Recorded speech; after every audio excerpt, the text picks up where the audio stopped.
This video is sponsored by Card Kingdom. Use the links in the description to visit their store.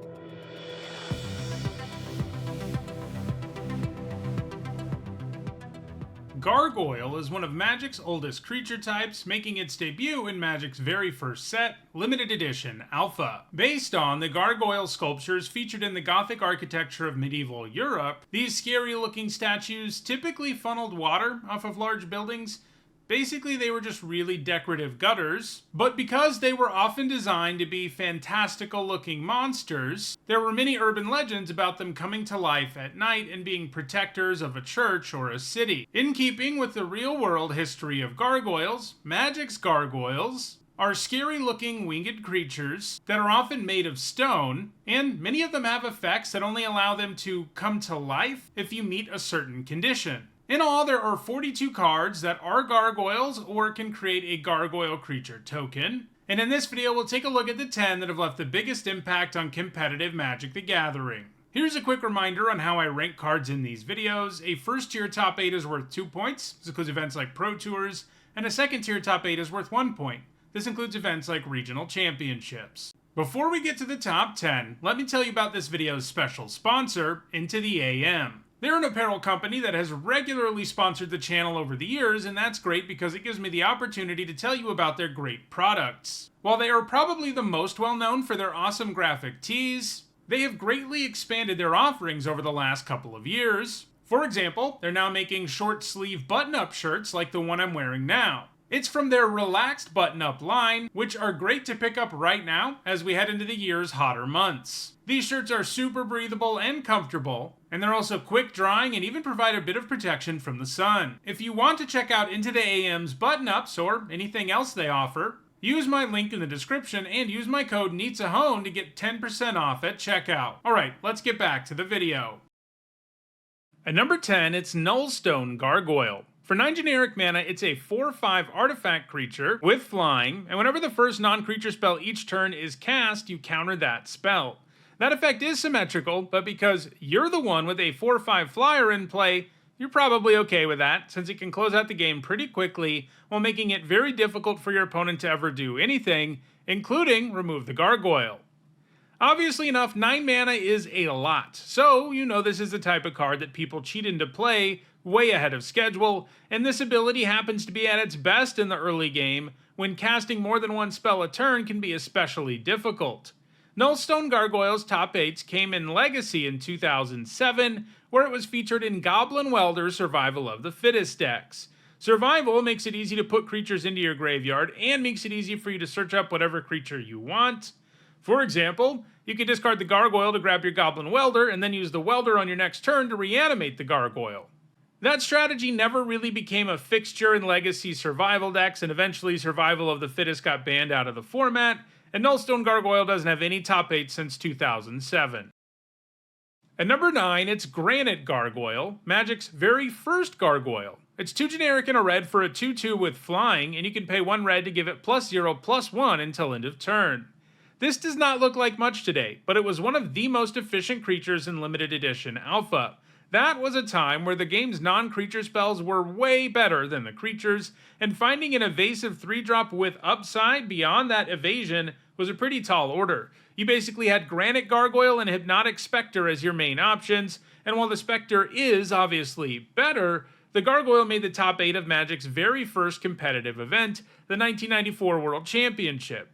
Creatures have, of course, gradually become better, so the Gargoyle never managed the top 8 at any other Magic event. You may have noticed that this card is also pretty notable for its flavor text, which, in-universe, comes from the Underworld Cookbook written by Asmarano Martica Daistina Koldakar, so both of those things have been around since the beginning of Magic because of Granite Gargoyle, and both the cookbook and its author would later get cards way down the road in Magic history. At number 2, it's Voidstone Gargoyle. For 3 generic and 2 white, it's a 3/3 flyer. When it enters, you name a non-land card, and cards with that name can't be cast, and their activated abilities also can't be activated. That's a pretty sweet design, as it combines a Pithing Needle effect with the usual players can't cast effect, which means that you can use this in a couple of different ways. to shut down an ability on something already in play, or to prevent something really good from being cast. You can also do both if the card you name is already in play and your opponent has an extra copy in hand too. So yeah, this is a pretty nice hate effect to staple to a 5 mana 3/3 flyer. The Gargoyle was played in some standard Court of Calling decks, which could find their singleton copy of the card when its ability was particularly useful, and it also saw some sideboard play in Extended, but it doesn't have any top 8 since 2008. At number 7, it's Abbey Gargoyles. For 2 generic and 3 white, it's a 3/4 with flying and protection from red. Another old gargoyle that doesn't look super impressive today. This was a pretty efficient flyer back in 1995, especially once you throw protection into the mix. It saw sideboard play in the standard of 1996, a format where Fireball was one of the best cards around, and obviously the gargoyles line up really nicely against it. However, Abbey Gargoyles doesn't have any top 8 since 1996. At number 6, it's Ivory Gargoyle. For 4 generic and a white, it's a 2/2 with flying, and when it dies, you return it to the battlefield under its owner's control at the beginning of the next end step, and skip your next draw step. You can also pay 4 generic and a white to exile the gargoyle. Like Granite Gargoyle, this is another gargoyle that looks kind of awful by today's standards, but for the time it was actually reasonably powerful. I mean, it is very difficult for your opponent to ever deal with the gargoyle entirely. It could block all the game's scariest creatures, Sarah Angel, Shivan Dragon, and Hypnotic Spectre, and just keep coming back and doing it all over again. And sure, getting a 2/2 flyer back instead of drawing a card isn't always ideal, but Ivory Gargoyle was played in control decks that could make up for that problem by finding other ways to draw cards. Also, because the gargoyle can exile itself, if you really would rather draw a card than have it die, you could, although you needed a bunch of mana to pull that off, and many of those decks were perfectly happy just getting the flyer back every turn. As a result of all of this, the Gargoyle was featured in both Standard and Ice Age block constructed control decks. However, it doesn't have any top 8 since 1996. One kind of cool side note about Ivory Gargoyle is that if you give it to your opponent and it dies, they skip their next draw step and you're the one who gets it back. No one really played it that way in 60 card formats, but it is pretty cool and makes it a fairly unique card. At number 5, it's Shrieking Grotesque. Fun fact, grotesque is the technical term for the type of sculpture that gargoyles are in the real world. It's a term for any kind of fantastical creature carved from stone and fixed to the walls or roof of a building. So all gargoyles are grotesques, but not all grotesques are gargoyles. So the name here is a reference to that fact. Anyway, for 2 generic and a white, it's a 2/1 flyer, and when it enters, if black mana was spent to cast it, target player discards a card.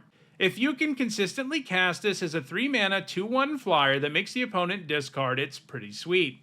We've seen a lot of gargoyles on this list that aren't particularly good by today's standards, but this card has held up pretty well, partly because it's significantly newer than a lot of the bad gargoyles we've seen. If this were reprinted today, it'd be a really good common and limited, and it's not out of the question that it would see play in standard. This is because it lets you get rid of a card up front and you get a pretty real body out of the deal too. Ravenous Rats and their ilk pretty much always see at least some play in standard, and this one did too, where it appeared in Orzhov aggro and mid-range decks. However, it doesn't have any top 8 since 2006. At number 4, it's Sanctum Gargoyle. For 3 generic and a white, it's a 2/3 flyer, and when it enters, you can return an artifact from your graveyard to your hand. So this kind of goes in the opposite direction of Shrieking Grotesque. Instead of making the opponent lose a card, it gives you a card back. For a long time, this gargoyle didn't see play anywhere, but since 2023, it's regularly appeared in Pauper, a format where only commons are legal. It's usually played in Orzhov decks with artifact sub-themes. These decks often use Refurbished Familiar and Tithing Blade, for example, and getting those artifacts back can be pretty strong. This gargoyle is still active in Pauper right now, and it actually has a pretty reasonable chance at being the number 1 card on the list someday. For now, though, there are 3 cards in front of it, including the number 3 card, which is Gargoyle Castle. It's a land that can tap for colorless, but you can also pay 5 generic, tap it, and sacrifice it to make a 3/4 Gargoyle artifact creature token with flying. I often sing the praises of utility lands, and that's because they're just so sweet. I mean, this produces mana, just like all your lands, but unlike most of them, it can actually do something else in the late game by giving you such a good body. This means, for example, that if you're flooding out, you can still use this to add to the board. You can also do it at instant speed, which is pretty sweet, as leaving your mana up can make your opponent really hesitant about attacking. It's also nice to have an effect like this in your back pocket in case your opponent uses a Wrath effect, as it gives you a ready-made way to rebuild your board. It saw some play in standard fairy decks. These decks used lots of creatures that you could cast at instant speed, so leaving up your mana with the castle in play could indicate any number of possibilities. It was also played in some Knight of Reliquary decks, which could tutor it up when it was the most useful. It's also achieved a single Legacy top 8 in a lands deck, which, as the name would suggest, is a deck all about lands, and it can recur the castle using Crucible of Worlds or Life from the Loam, giving you a pretty real win condition. However, the castle doesn't have any top 8 since 2012. At number 2, it's Vantress Gargoyle, the newest card on the list by a pretty wide margin, having been printed in 2019's Throne of Eldraine. For one generic and a blue, it's a 5/4 flying artifact creature, but it's one of the gargoyles with the design where it has to wake up, because it can't attack unless the defending player has 7 or more cards in their graveyard, and it can't block unless you have 4 or more cards in your hand. It can help you load graveyards by tapping to mill 1 card for each player, so if you hold on to lots of cards and you're good at milling, this becomes a really scary 2-drop, both because it can do lots of damage and set up your other mill stuff. Most of its top 8s came when it was in Standard, where it appeared in mill decks alongside Soaring Thought Thief and Thieves Guild Enforcer. Like those cards, it could both mill and pay you off for doing it. These decks used mill to make their creatures better and usually won the game by attacking once they had milled enough cards to power up their board. It's seen more sporadic play in Pioneer, where it's occasionally played alongside the graveyard-loving Arclight Phoenix, and it's also got a single top 8 from a modern mill deck, but it doesn't have any top 8 since 2021. And at number 1, it's Stonecloaker. For 2 generic and a white, it's a 3/2 with flash and flying, and when it enters, you return a creature you control to its owner's hand. And it also exiles a card from a graveyard. This gargoyle has kind of a lot going on. You can use that first interest trigger to save a creature from removal or rebuy another interest trigger, but you can also just choose to bounce the Stonecloaker itself. This can have value because of its other interest trigger. If you really need to disrupt the opponent's graveyard multiple turns in a row, the Cloaker can definitely do it, in addition to being a pretty efficient flyer when that's what you need. It didn't see much play in Block or Standard, but in Modern it's been played in a variety of toolbox decks over the years as a singleton card that can easily be tutored up. Since it's so good against graveyard decks and good at rebuying powerful effects, it was useful in a pretty decent number of situations. For example, Birthing Pod decks could search it up to deal with the graveyard, and if you had something like Thragtusk in play, you could bounce it for all kinds of value. It also used to be featured in Legacy Death and Taxes, but it doesn't have any top 8 since 2017. It may take a while, but Sanctum Gargoyle is the only gargoyle on this list that is still active, so there's a good chance it eventually overtakes Stonecloaker. So, those are Magic's top 10 gargoyles. Are you looking to build a deck around this underappreciated creature type? If so, check out the description where you can find a direct Card Kingdom link for each card that appeared in the video. If you want to make sure you catch future videos, don't forget to subscribe. And if you want to catch up on past videos, including more that look at specific creature types, you should see a playlist on your screen shortly. Thanks for watching.